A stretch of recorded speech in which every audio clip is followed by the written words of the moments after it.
Oke, sekarang kita lanjutkan lagi mengenai aplikasi hukum Gauss ya.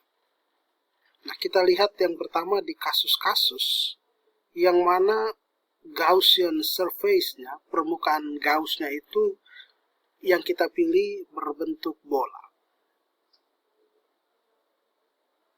Nah, ingat luas permukaan bola itu adalah 4pi R kuadrat. Dengan R adalah jari-jari bola. Oke, saya membahas ulang kasus yang pertama itu terkait dengan muatan titik. Muatan titik. Nah, untuk muatan titik, ya kalau Anda perhatikan ini muatan titik, Gaussian surface-nya itu berbentuk bola. Nah, kalau kita melihat arah garis gaya listriknya, arah E-nya, yang menyatakan arah E ya, itu seperti ini. Ini arah E-nya, dan ini DA-nya. Jadi E dan A itu, arah E dan arah DA itu berimpit. Sehingga, kalau kita menghitung fluxnya, E dot DA-nya, ya, E dot A-nya, ya, itu E dot A ini sama dengan besar E kali besar A kali cos 0 derajat. Yang tidak lain sama dengan E kali A. Nah, seperti itu. Maka, saya ulangi lagi. Ini permukaan Gauss-nya berbentuk bola, maka E kali A-nya adalah 4pi R kuadrat sama dengan Q, dalam hal ini plus Q kecil itu ya, per epsilon 0. Sehingga suatu titik yang berjarak R di sini memiliki kuat medan, besarnya kuat medan itu Q bagi 4pi epsilon 0 R kuadrat, yang sama dengan K kali Q per R kuadrat. Seperti itu.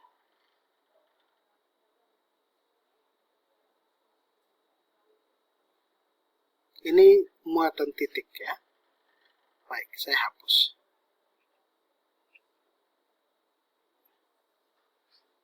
Ini hanya merupakan pengulangan dari apa yang kita bicarakan di video yang lalu.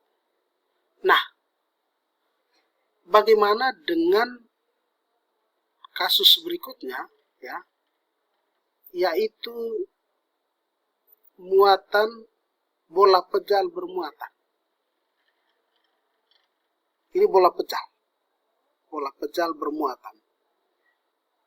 Ada bola pejal yang pertama ya, dan ada bola pejal yang kedua. Nah, untuk kasus ini kita lihat bola pejal bermuatan, katakan saja muatan bola pejal ini adalah Q. Bola pejal ini berbentuk ya bola, muatannya Q.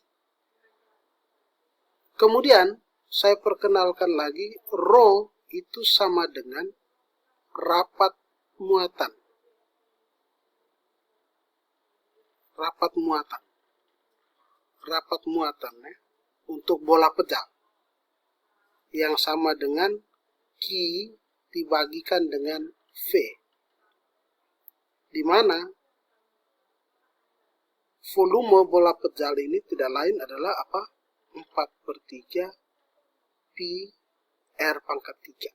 Pi dalam hal ini jari-jarinya adalah A ya. Pi A pangkat 3. Ini adalah rho-nya. Oke. Sekarang kita ingin menentukan kuat medan listrik di titik ini. Katakan saja di titik P ini. Nah, kita membuat permukaan Gauss. Permukaan Gauss-nya seperti ini. Ini Gaussian surface-nya, berbentuk bola. Jari-jarinya adalah R. Ya, jari-jarinya adalah R. Maka dengan menggunakan hukum Gauss kita dapatkan ya E dikali A-nya ini sudah saling berimpit ya. E dengan A saling berimpit. E dikali A-nya tidak lain adalah 4pi R kecil kuadrat. Karena ini adalah luas permukaan Gauss-nya. Ini bola ini Gaussian surface-nya kan di sini. Ini Gaussian surface. Sehingga luas permukaannya adalah 4pi R kuadrat. 4pi R kuadrat. Sama dengan Q-in, total muatan yang ada di dalam, yaitu sebesar Q bagi epsilon 0. Maka untuk bola pejal bermuatan, kuat medan suatu titik P yang berjarak R dari pusat bola pejal, ini tidak lain adalah Q per 4pi epsilon 0 R kuadrat. Catatan penting, R ini lebih besar dari jari-jari bola. Seperti ini. Nah, kalau Anda lihat ini, ya, kalau kita mau menentukan kuat medan titik P yang berjarak R dari pusat bola ini, Anda seperti menghitung atau memperlakukan bola pejal ini seperti muatan titik. Ini jawabannya. Nah, nanti akan kita lihat kasus yang berikut ketika titik P itu bukan terletak di luar seperti ini, tapi titik P-nya terletak di dalam. Ini titik P. Maka kita membuat ulang Gaussian surface-nya. Ini Gaussian surface-nya.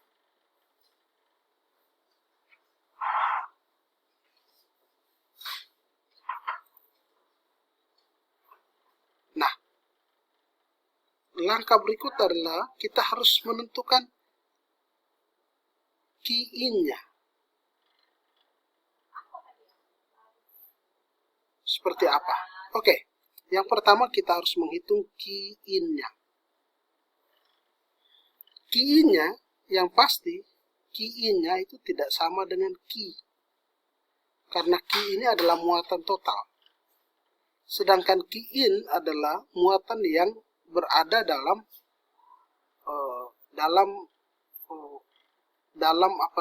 dalam permukaan Gauss.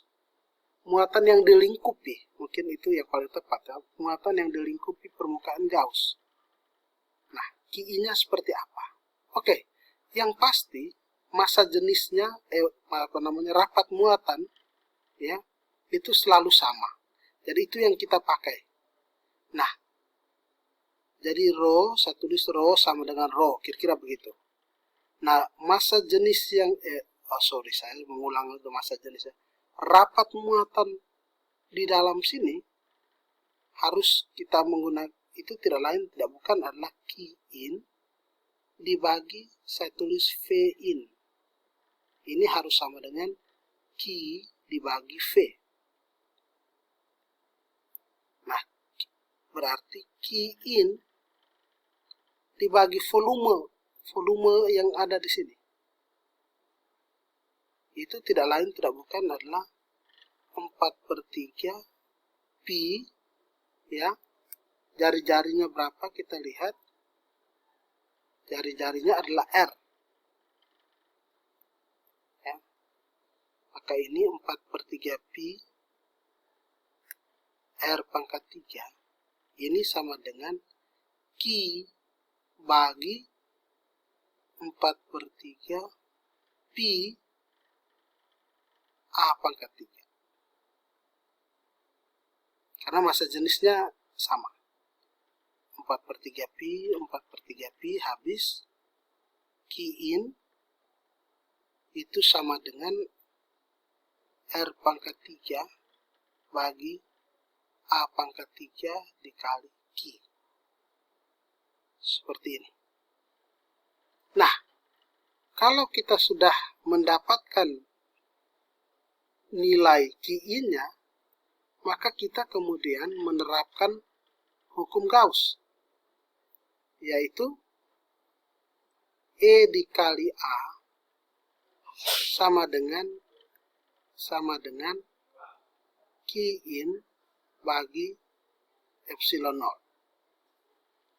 E dikali, ini E di titik P, ya, 4pi, ya, Gauss surface-nya adalah 4pi R kuadrat, sama dengan Qin, nilainya adalah R pangkat 3, A pangkat 3 kali Qi. Maka di sini R kuadrat, ini tinggal R, ini adalah Qin, ya. Kita bagi lagi dengan epsilon 0.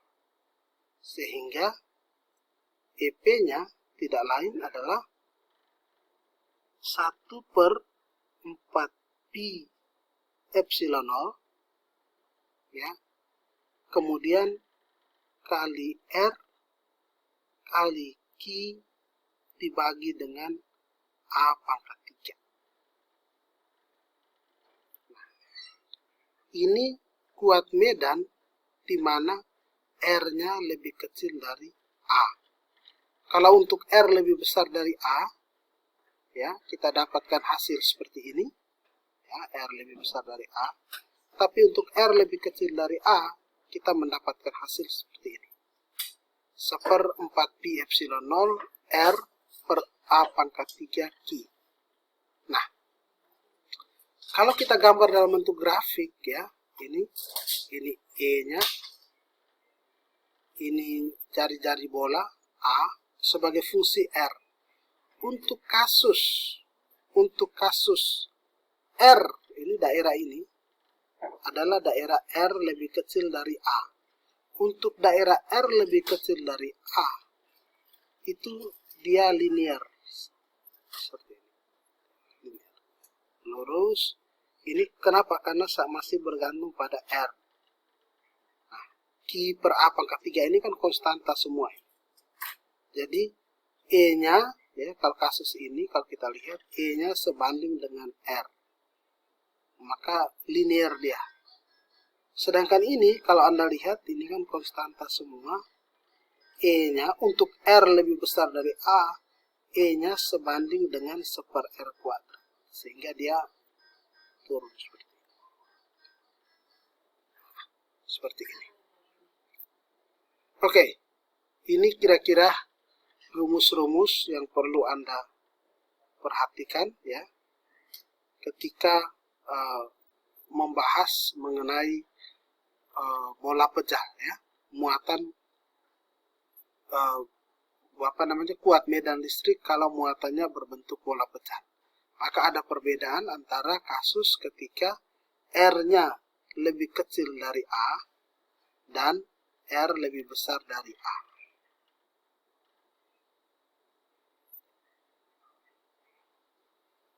Oke. Ya, saya kira itu dulu. Nanti kita akan membahas mengenai kasus-kasus berikutnya.